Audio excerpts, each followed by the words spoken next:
फाल्गुन शुक्ल पक्ष की एकादशी, आमल की एकादशी। होलिका दहन के 4 दिन पूर्व फाल्गुन की शुक्ल पक्ष की इस एकादशी का नाम आमल की एकादशी है। इन दिनों आंवले के वृक्ष में भगवान का निवास रहता है, इसलिए आंवले के वृक्ष के नीचे बैठकर भगवान की पूजा करने और आंवले खाने तथा दान करने का विशिष्ट महत्व है। महर्षि वशिष्ठ जी और महाराज मानधाता की मध्य संवाद रूप में है तथा इस प्रकार है। मानधाता जी बोले कि ब्रह्म वशिष्ठ जी, यदि आप मुझ पर प्रसन्न हैं तो व्रत की कथा कहो जिससे मेरा कल्याण हो। महर्षि वशिष्ठ जी बोले कि हे राजन, सब व्रतों में से उत्तम और अंत में मोक्ष देने वाला आमल की एकादशी का वर्णन करता हूँ। यह फाल्गुन माह शुक्ल पक्ष में होता है। इस व्रत के फल से समस्त पाप नष्ट हो जाता है। इस व्रत का पुण्य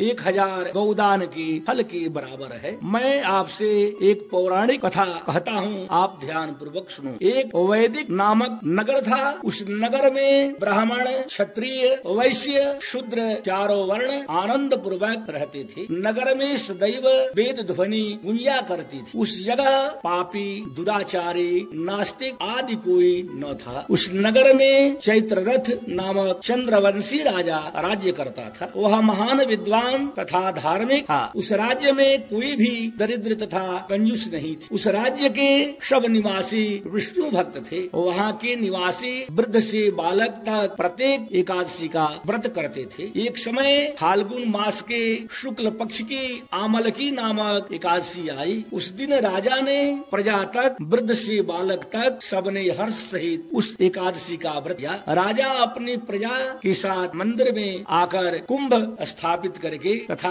धूप, नैवेद्य, पंचरत्न, छत्र आदि से धात्री का पूजन करने लगे। वे सब धात्री की इस प्रकार स्तुति करने लगे, हे धात्री, तुम ब्रह्म स्वरूप हो, तुम ब्रह्मा जी के द्वारा उत्पन्न हो और समस्त पापों को नष्ट करने वाली तुमको नमस्कार है। अब तुम मेरा अर्घ्य स्वीकार करो। तुम भी रामचंद्र जी के द्वारा सम्मानित हो। मैं आपकी प्रार्थना करता हूँ, मेरे समस्त पापों का हरण करो। उस देवालय में रात्रि को सबने जागरण किया। रात्रि के समय उस जगह तक वहलिया आया। वह महापापी तथा दुराचारी था। अपने कुटुंब का पालन वह जीव हिंसा करके करता था। वह भूख प्यास से अत्यंत व्याकुल था। कुछ भोजन इच्छा से मंदिर के एक कोने में बैठ गया। उस जगह विष्णु भगवान की कथा तथा एकादशी महात्मा सुनने लगा। इस प्रकार उस बहलिया ने समस्त रात्रि को अन्य लोगों के समान जागरण कर व्यतीत की। प्रातः काल होते ही सभी लोग अपने अपने घर गए। इसी प्रकार वह बहलिया भी अपने घर चला गया और भोजन किया। कुछ समय बीतने के पश्चात उस बहलिया की मृत्यु हो गई और आमलक एकादशी के व्रत का जागरण के प्रभाव से उसने एक राजा के यहाँ जन्म लिया। उसका नाम वसुरथ रखा गया। बहुत होने पर, बड़ा होने पर वह चतुरंगी सेना सहित तथा धन धान्य से युक्त होकर 10 सहस्त्र ग्रामों का पालन करने लगा। वह तेज के सूर्य के समान कांति में, चंद्रमा के समान वीरता में विष्णु भगवान के समान और क्षमा में पृथ्वी की समान था। वह अत्यंत धार्मिक, सत्यवादी, कर्म वीर और विष्णु भक्त था।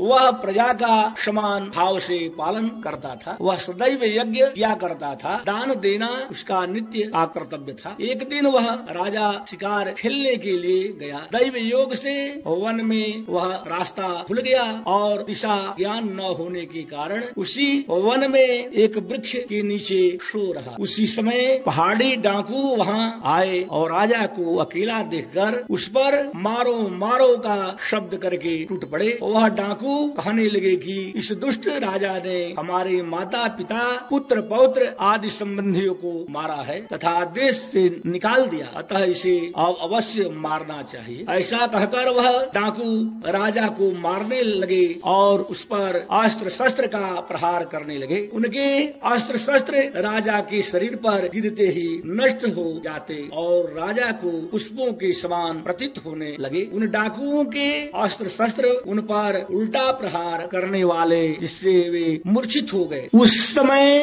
राजा के शरीर से एक दिव्य देवी प्रकट हुई। वह देवी अत्यंत सुंदर थी तथा सुंदर वस्त्रों तथा आभूषणों से अलंकृत थी। उस उसकी भ्रिकुटी टेढ़ी थी, उसकी आंखों से लाल लाल अग्नि निकल रही थी। वह उस समय दूसरे काल के समान प्रतीत होती थी। वह उन डाकुओं को मारने दौड़ी और समस्त डाकुओं को काल के गाल में पहुंचा दिया। जब राजा जगा तब इन डाकुओं को मरा हुआ देखकर सोचने लगा कि इन शत्रुओं को किसने मारा है, मेरा इस वन में कौन हितैषी रहा है। जब वह राजा ऐसा विचार कर रहा था तभी आकाशवाणी हुई कि हे राजन, इस संसार में विष्णु भगवान के अतिरिक्त तेरी कौन रक्षा कर सकता है। इस आकाशवाणी को सुनकर राजा अपने नगर को वापस आ गया और सुख पूर्वक राज करने लगा। महर्षि वशिष्ठ जी बोले कि हे राजन, यह सब आमलकी एकादशी के व्रत का पुण्य का प्रभाव था। जो मनुष्य एक आमलक को एकादशी का व्रत करते हैं वे प्रत्येक कार्य में सफल होते हैं और अंत में विष्णु लोक को चले जाते हैं। बोलो विष्णु भगवान की जय।